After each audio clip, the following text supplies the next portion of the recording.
أشهد أن لا إله إلا الله وحده لا شريك له وأشهد أن محمدا عبده ورسوله أما بعد فأعوذ بالله من الشيطان الرجيم بسم الله الرحمن الرحيم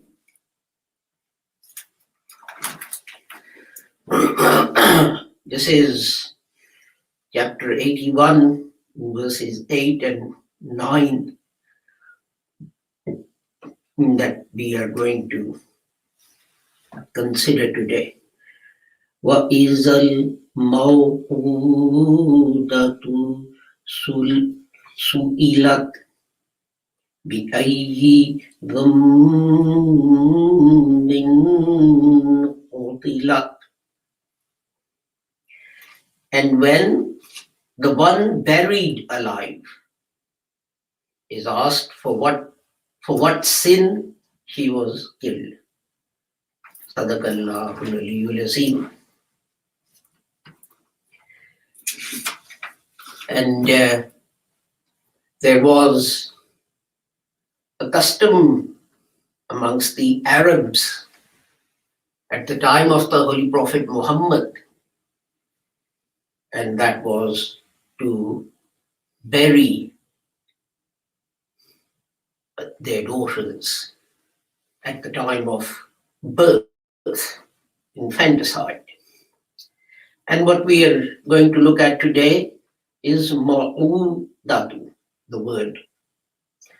And its root is wa hamza dal, and literally it means that you put so much burden on the back of a camel that the camel can't bear it. It literally collapses. And this, as I said, this was a custom at the time of the Holy Prophet Muhammad. And many times it was women who did it. For example, grandmothers would kill their baby daughters. In many cases, what will happen was that at the time of birth, the husband or the father or grandparents on the father's side, they would dig a big hole in the ground, and the woman would squat on top of that hole and give birth. And they would have a look at the infant, and if it was a girl, they would simply bury that hole. They will simply fill that hole and bury the infant with it. And of course, this literally refers to that custom of killing girls. And it is said that on the day of judgment, God will address the souls of those who were so killed and ask them, well, do you know for what crime you were punished in this way, that you were buried alive at birth? But if you go back to the, and people say, well, you know, sometimes they ask a question, why is this relevant now? Because, you know, no one does that anymore. For a start, that is not actually true. In India, some years ago, the government found a huge number of female babies at the back of a hospital. There was a big hole they dug. It was literally the same as the situation that I've described to you. And in-laws were taking their daughters-in-law in and having them tested. And if it was a girl, then she would be thrown alive into that hole, or the fetus would be aborted and thrown into that hole. And the Indian government then passed a law which said that it was a criminal offence before birth to try and determine the gender of the fetus. So the verse is not as irrelevant, even in the physical sense, as it may seem to you on the face of it. But if we go back to the word itself, it means putting so much burden on someone that they can't bear it. And this burden is put on the kids in many ways. You see, it's very interesting because whichever country you're in, whichever society you look at, everyone says, oh no, women have the same rights as men. Men and women have equal rights. You know, you go to America and you ask and they'll give you the same reply. Canada, they'll give you the same reply. Afghanistan will give you the same reply. Saudi Arabia will give you the same reply. Iran, Pakistan, India, all of them. But what we need to look at is not what the religious and social and other leaders say about the situation, but what are the facts on the ground? Someone said to me very proudly, look, Islam allows widows and divorcees to marry. Isn't this great? We mentioned some other religions in which this is not allowed, certainly as far as widows are concerned. And I said, yes, it's great. I know some divorcees. Would you like to marry your son off to a divorcee? And there was this look of astonishment and horror on his face, as if I'd asked him to sell his children into slavery or something. So I said, well, what's the point of writing something in a book and saying, look, these people have that right, but when it comes to actually granting that right, not giving it to them? Take the example of United States. After the Civil War, a law was passed that everyone over the age of 21, I think it was, who can read and write should be allowed to vote. So there would be queues outside the polling booths, and a white person will go up and he'll be given a children's book. A for apple, B for banana, C for cat. Oh yeah, you can read and write. You can go in and give your vote. And then someone else will go in and then be given this book and say, read this sentence. The withholding of the birds seems to have a deeper significance. Both Arab proverb and Arab poetry bear witness to the birds being spoken of as attending a victorious army to feed upon corpses of the enemy left. Now, what does that mean? Explain this to me. Mm-hmm. Yes. And people would say, well, I don't know what it means. Well, the answer would be, well, you obviously can't read, so you're not allowed to vote. The law said you can vote. It's exactly the same as the law says divorcees can marry, widows can marry. But does anyone actually do it? The law said black people can vote, but how many black people were allowed to vote? On International Women's Day, as I said, when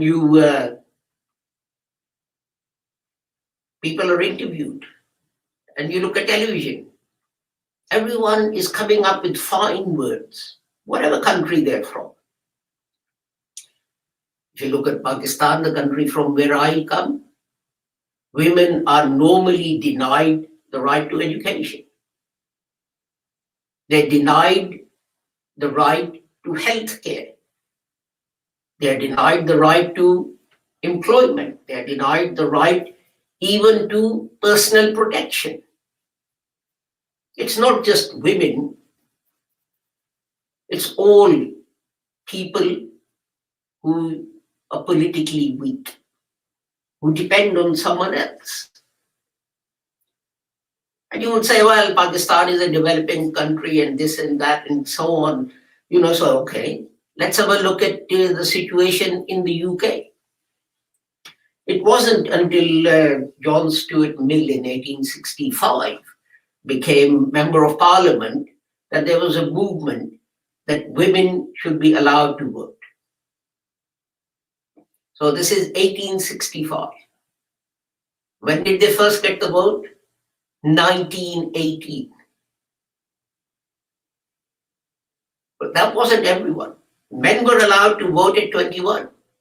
Women had to be 28.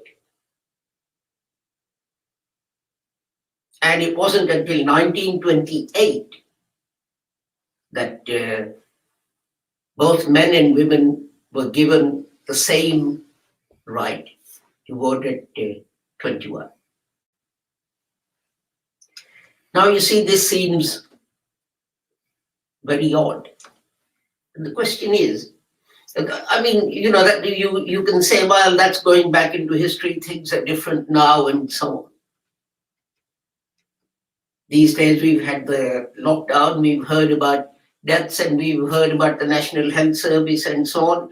And every now and then, someone mentions domestic abuse that is going on at this time.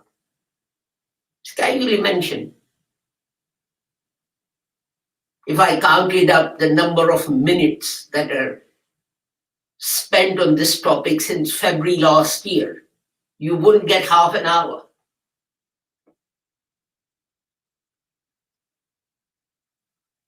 Are things any different? A woman rings the police. The police go round to see what's happening. The husband runs away. They say, oh, where is he? Oh, he was going to hang around to be arrested, was he? Oh, well, he's not here, so there's not a lot we can do. We made a note. Well, that's greatly helpful, isn't it? You made a note in your diary that you were called out. And then they leave. Before the pandemic, you'd say, well, there's pandemic and there's this and there's that. Before the pandemic, there were 20 people, 20 abused women on the waiting list for each bed available in a secure shelter. You know how many there is now? 90. There are 90 women waiting to be rescued. How often do you hear about them? Well, when someone is badly beaten or dies or whatever, it might get on the news, but apart from that. So is situation in the UK any better than situation in Pakistan? Not really. Marginally on paper, it is written that women have more rights. But do they really, in real life, have these rights? I would suggest no, they don't. Hazrat Mirza Ghulam Ahmad Sahib started a movement. One of the things he did, which hardly ever gets the mention, was to say that all women should be educated as well as men. And people find it hard to believe that our maternal grandmother, in early 1940s, she was the headmistress of a school.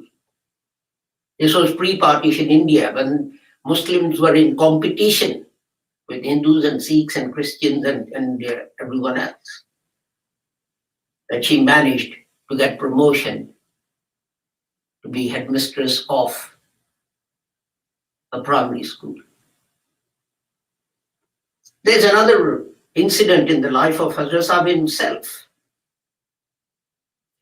which is that he asked his wife to do something and she forgot. And he went out and, members of the Jamaat asked him, oh, what happened about so and so. And he said, well, I asked my wife, but unfortunately she forgot. And he sort of smiled and said, ladies have their own priorities, which take precedence over what the husbands ask. And at that, a member of the Jamaat at the back stood up and said, if my wife did that, and she didn't obey me, and she didn't do what I asked her to, I'll teach her such a lesson that she would ever remember, and she would never dare to ignore what I've asked again. And Hazrat Sahib looked up with sadness in his eyes, and he said, at least for my Jamaat, I expected better behavior and better treatment of their wives. And he basically admonishing this person for what he did. But you see, the rights that women got, or the rights that black people in America got, was it by peaceful means? Was it by saying, well, can I please have this right? If Rosa Parks hadn't said, I'm not getting off my seat, would black people in America have got equal rights? They didn't have the equal right of sitting on the same seats that white people did. In fact, if they were sitting on a seat reserved for blacks, the white person got on, there weren't any seats in the white area, they had to get up. And this was what happened with Rosa. And she said, no, I'm not getting off. How did women in UK get votes? Did John Stuart Mill write this erudite essay about equality of men and women? I think it was called Subjugation of Females or something, Subjugation of Women or something like that. And the parliament said, oh, this is an excellent essay. And yes, why didn't we think of that? No one paid any attention. They paid attention when suffragettes under Emily Pankhurst started chaining themselves to the railings of Buckingham Palace. When they tried to storm the parliament. And you know something? On the Home Secretary's instructions, they were arrested by the police, they were beaten by the police, they were taken to police stations, and they were sexually abused. And when this got out, and some women wanted an inquiry, the Home Secretary refused. And what was the name of that Home Secretary? Winston Churchill. Yes, and people are looking astonished. The same Winston Churchill whose statue is outside the Houses of Parliament. He said there'll be no inquiry into the fact that these suffragettes were taken to police stations and so on, and they were raped in police cells. He provided blanket cover for that. So ladies, you didn't get these rights just by sitting around and hoping men are going to say, this is not nice. Why don't we let men and women, have the same right to vote and go to college, and if they're abused, then the same right to safety and security and so on. You fought for them, whether it was Rosa Parks, whether it was my grandmother, whether it was Emily Parkhurst, whoever it was. They fought for those rights. They suffered for those rights. They were beaten for those rights. Men are not going to give you your rights. They take my example. Why should I give a female any rights when I can say, well, I'm the husband, I'm the master of the house, you do the cooking and the cleaning and the washing up and the washing and everything, and you are at my beck and call 24 hours a day. Why do I want to give that up? You think I'm mad? You have to grab that right from me while I kick and scream and shout and say, no, I'm not going to do this. People always use religious text, social context, political power to keep control. In Pakistan, where my maternal grandparents lived, the people who were on the ground floor were, the man on the ground floor was married, and the woman came, and she was actually educated to some degree. She could read and write Urdu and do maths and read the Holy Quran and so on. And so the husband was a bit embarrassed, and after a few months he said, look, why don't you teach me how to read the Holy Quran? So she started teaching him. And then he said, well, I can read the Arabic, but what does it mean? Do you know what it means? And he said, yes, I know what it means. So they were reading this chapter of the Holy Quran, Alam tara kaifa fa'ala rabbuka bil ashabil fil, which means, have you not seen how your Lord dealt with the possessors of the elephant? Alam yaj'al kaydahum fi tadlil. Did he not cast their war to end in confusion? So they were reading this, and so he said, what does it mean? So she said, it means, O men, wives are a great blessing for you. You must always do what your wives tell you. You mustn't upset them, and treat them with love and kindness, and spend as much money as you can on them. And our grandfather, who's a scholar of Arabic, was upstairs, and he was listening to this, and he said he laughed so much, he found it hard to breathe. So that woman was using her knowledge of Arabic and the Holy Quran to control her husband. And this is what's been happening for 1500 years. So you need to get up. You need to take control. You'll have to fight. It's not an easy fight. Did Rosa Parks have an easy fight? Did my maternal grandmother have an easy fight? Did Malala have an easy fight? She was shot in the head for what? What was her crime? What heinous crime had she committed? She wanted education. So she was shot in the head together with other girls who were going going to school. So on this International Women's Day, well, it's not today, it was on the 8th, I think, 8th of March.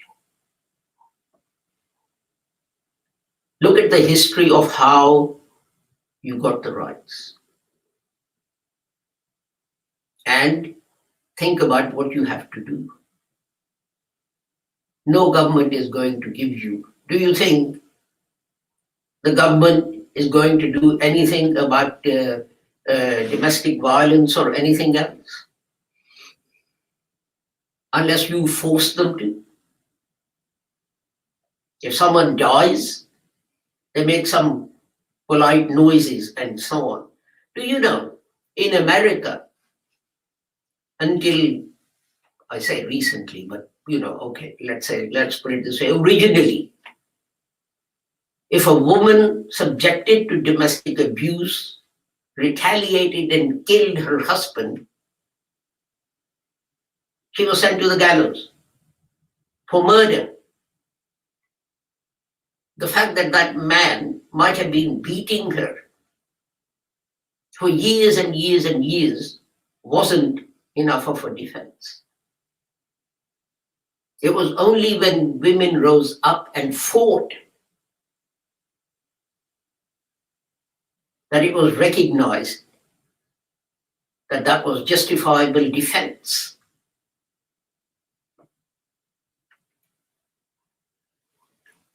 So, International Women's Day comes and it goes. Nothing much happens and nothing much changes. Because you have stopped fighting for your rights. Whether it's in UK, whether it's in United States or anywhere else.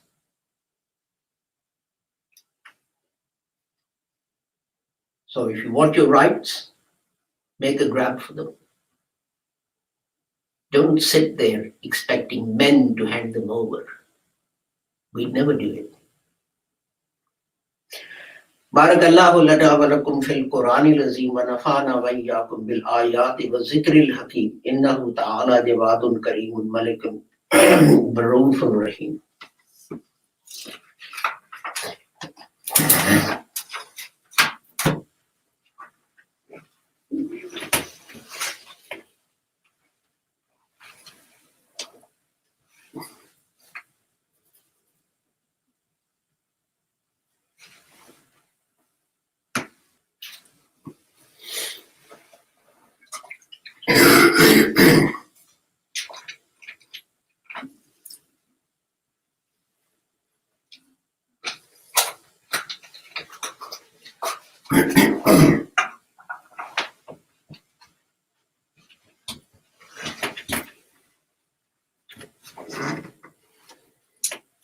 Alhamdulillah. Alhamdulillah nahmaduhu wa nasta'inuhu wa nastaghfiruhu wa nu'minu bihi wa natawakkalu alayhi wa na'udzu billahi min shururi anfusina wa min sayyiati a'malina man yahdihillahu fala mudilla lahu wa man yudlilhu fala hadiya lahu. Wa ashhadu an la ilaha illallah wa ashhadu anna Muhammadan abduhu wa rasuluhu. Allahumma salli ala Muhammadin wa ala ali Muhammadin kama sallaita ala Ibrahim wa ala ali Ibrahim innaka Hamidum Majid. Allahumma barik ala Muhammadin wa ala ali Muhammadin kama barakta ala Ibrahim wa ala ali Ibrahim innaka Hamidum Majid. Allahumma ansur man nasara dina Muhammadin sallallahu alayhi wa sallam wa ja'alna min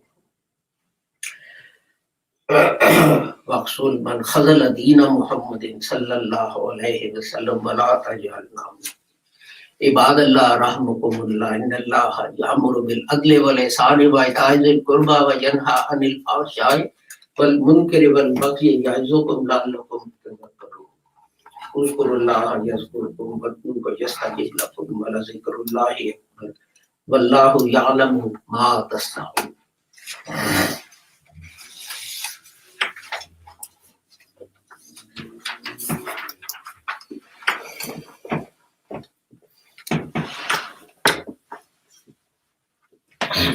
Allahu Akbar, Allahu Akbar.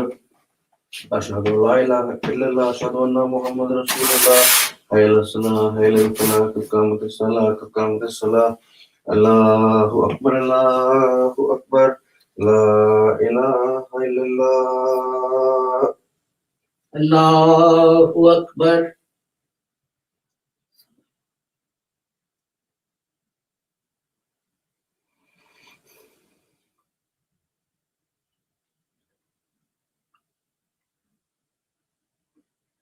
Alhamdulillahi Rabbil Alameen. Ar-Rahmanir Rahim. Maliki Yawmiddin. Iyyaka na'budu wa iyyaka nasta'in. Ihdinas siratal mustaqim. Siratal ladzina an'amta 'alaihim ghairil maghdubi 'alaihim waladdallin.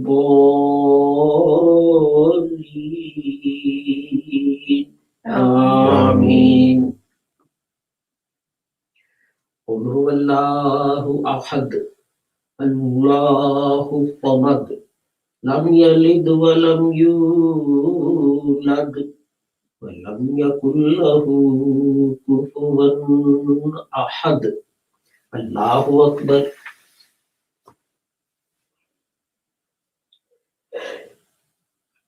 Sami'allahu liman hamida. Allahu Akbar.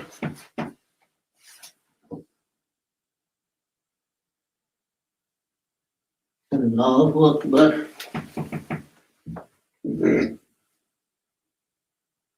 Allahu Akbar.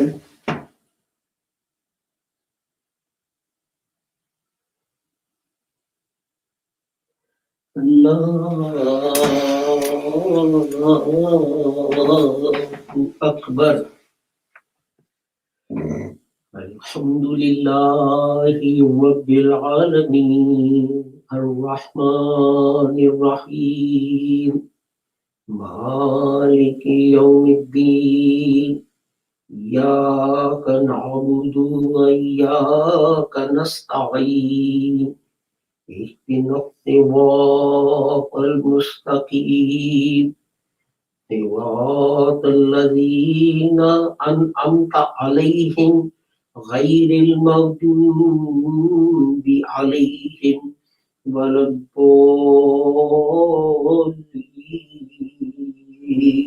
Amin.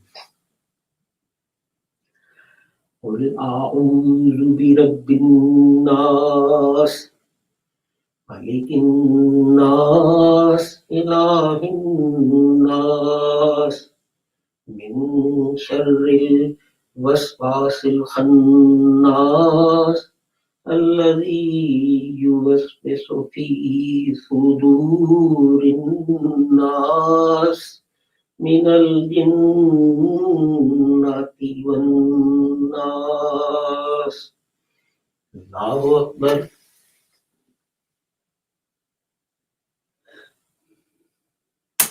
Sami'allahu liman hamida. Allahu Akbar.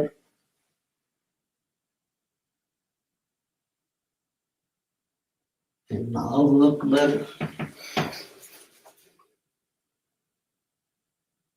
Allahu Akbar.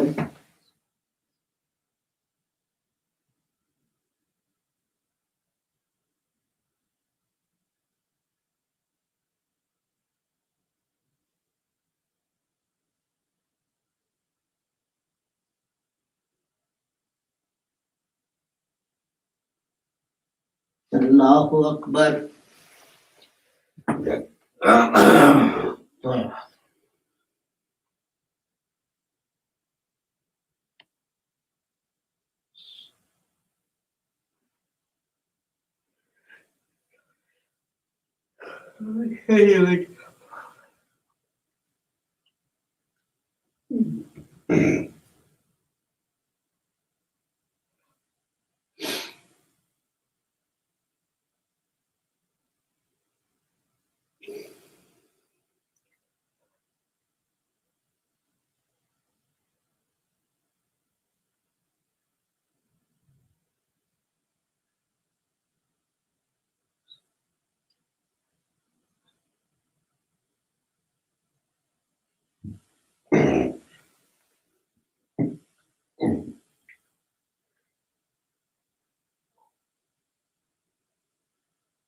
Assalamu alaikum wa rahmatullah.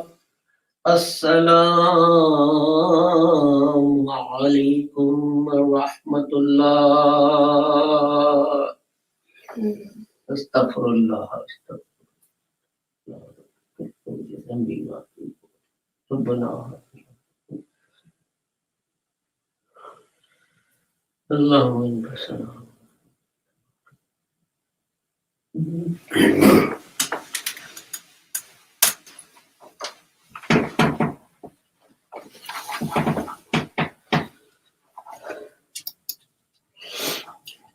Thank you for joining us for our Friday service. I apologize to the men who were listening, who may end up having to do the cooking and washing up and everything after today's khutbah. But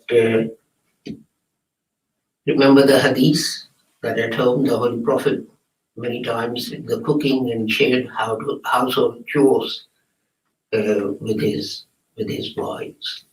So let's put that into practice and not just have nice theory that we show and tell others. Until we meet again, which will be on Monday at 7 p.m. UK time. Sorry, I beg your pardon. Yes,